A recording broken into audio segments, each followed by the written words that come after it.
Alrighty, today we're going to look at a Zenith video disc player, or also known as the RCA video disc player.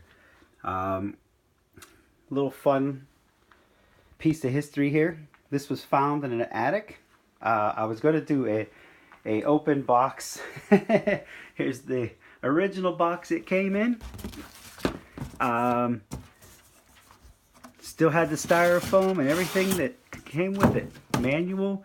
So this was a fun one, just to I already unboxed this and hooked it up. I didn't have a disc at the time, but I do have a couple now.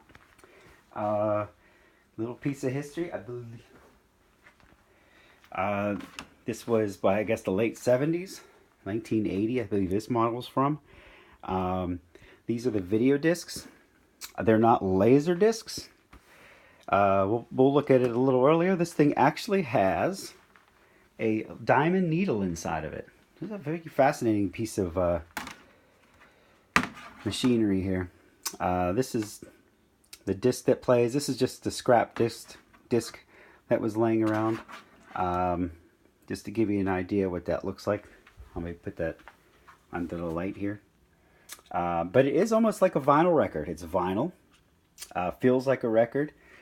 And almost has like a little rainbow to it. But you can, yeah, definitely see it. It's pretty cool.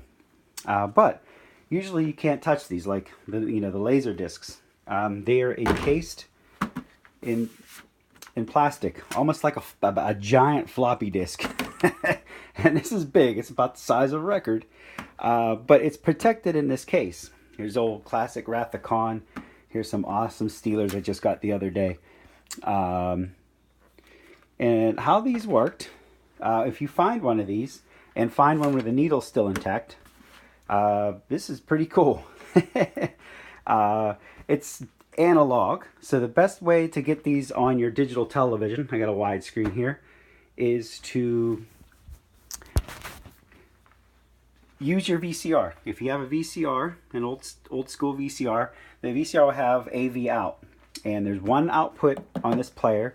It's a coax cable on the back, and channel 3, channel 4. So put your VCR on whatever channel this is going. I have mine on channel 3, and you're able to get that digital signal out to your HD television through the AV cables, right through your VCR. So that's a quick and dirty way to get these old things, get them working.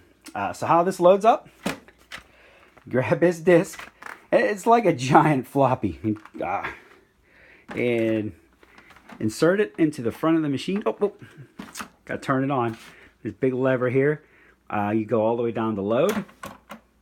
Mechanical clunky thing. Slide that in there like that, and you'll hear a click, and then pull it back out. And what that has done is remove the disc, and that really protects it from scratches and dust, and so it just stays nice and clean for you. This disc only holds 1 hour per side, so halfway through your movie you have to pull that disc back out, and to pull it out, it's just simply slide it back in, click, and your disc has come out, and you flip it over and play the B side. So 2 hour max on these. Slide it in, and it's rather clever. It works really well. No loading issues or anything. It plays right away, so we'll just turn the volume up on the TV, because the intros to these are really retro and they're really cool to see. And there's not many functions on this. There's no remote control. I mean, this is late 70s technology. What I believe to be the first video players. It's using a CED technology, which is a capacitive energy disc. The needle inside is reading the capacitance on that disc. So it's kind of very strange. And we'll go ahead and push this lever up to play, and we'll watch the intro. Disc is firing up.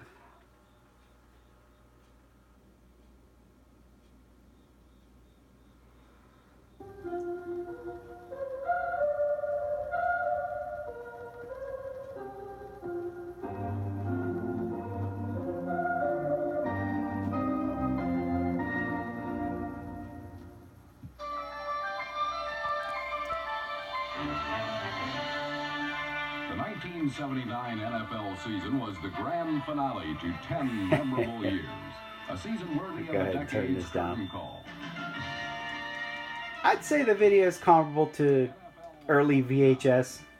Let's say like a 2-head VCR, if you remember that. The pictures, you know, it's dated, obviously, but it's cool. You know, it plays. The disc has fast forward search. You can kind of skip through, just like a modern VCR, and it has a faster search, a rapid, and you can almost hear it. And so you can fast forward through different things. I'll go ahead and pause that. The pause doesn't work, but the secret to a real pause is holding the reverse and forward down at the same time, and you get this effect. Now this is a pause on this type of disc because the information on this disc, there's 2 frames for each revolution, and if you kind of look, you can see the separation. If I just hold this light the right way, you'll see a line on there. Yeah, I can't really, but you can see there's a separation. I can't get the light to kind of show it. Hopefully that comes in. There it is, right here. So as the needle comes by, 1/2 resolution is 1 frame, the other half is the next frame, and the little needle will kind of watch the 2, click over, click over, click over, click over, very small increments till it gets to the end. This works outward in, and again, it's 60 minutes per side. It's really cool little player. Gonna try to check out as many retro movies as I could find. Keep my eye out at yard sales. I'll go ahead and stop this. Click down the load. That sounds brutal, but it's not doing anything to the disc. It's just slamming the brakes on the turntable. Now, if you stop halfway through, you push this in, you'll feel it hit something. The carriage that holds the needle is not finished playing. It just kind of stops. So if you put it back, you know, you hit play again, it's going to pick up right where it left off. So you're actually pushing the stylus head back to park it while you're pulling out that disc, and there it is, just like that. It's really cool. Like I said, this one came in a box. I don't think it was new, but it was not used very much. Inside that box, the outside was in an attic. The outside was pretty messy, but inside everything was still wrapped in plastic and styrofoam. So this was like a really cool find. In that box is warranty information. Of course, that's all that's all gone, outdated. It tells you how to change the record needle in here. Well, not record needle, but capacitance needle. I'll just kind of show that real quick. Let me shut the power off. Clunk. So this is where your needle's located in here. This is a turntable, just like, you know, it's like a record player. And to replace these, you would slide this open. And, you know, I've checked a lot of websites. These don't exist anymore. They don't make them. They're not available. You'll never find them unless you find a broken unit or another unit. But these are usually scavenged. So you got a limited time. I'm not sure what the play time is on these. I haven't done that research. I heard they'll play a really long time, but I don't know how many hours are on this machine. But I will really carefully pull this out, because I guess if I screw this up, that's it for this machine. You can see there's some magnetic pickups in there, some coils, and then I'll go to the light and see if we can see this. And then here's the needle apparatus, kind of spring-loaded. There's the diamond tip needle right here. You can kind of see that in there. I don't know if that actually touches the record or it comes extremely close to it. I'm not too familiar with this technology. Let's go over to the light here. See what we got.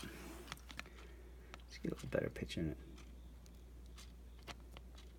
It's a little diamond tip needle. And these will wear out, but for now, this one's still kind of chugging along. Pop that in there like that. Close it up. And you're ready to roll.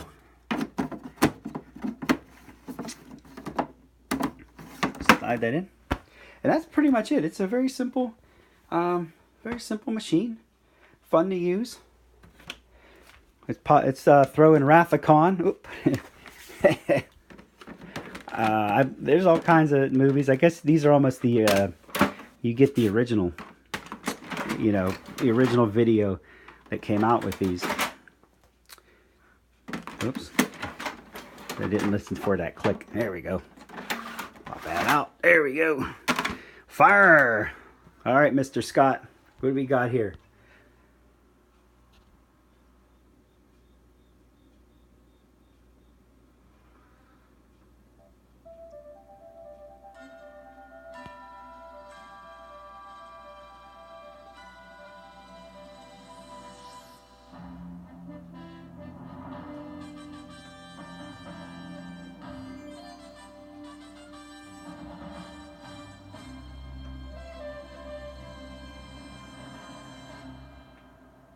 Pretty cool.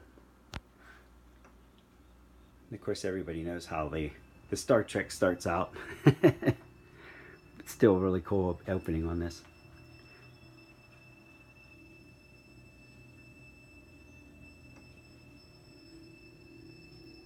Just something cool to have around. I think I'm going to keep this.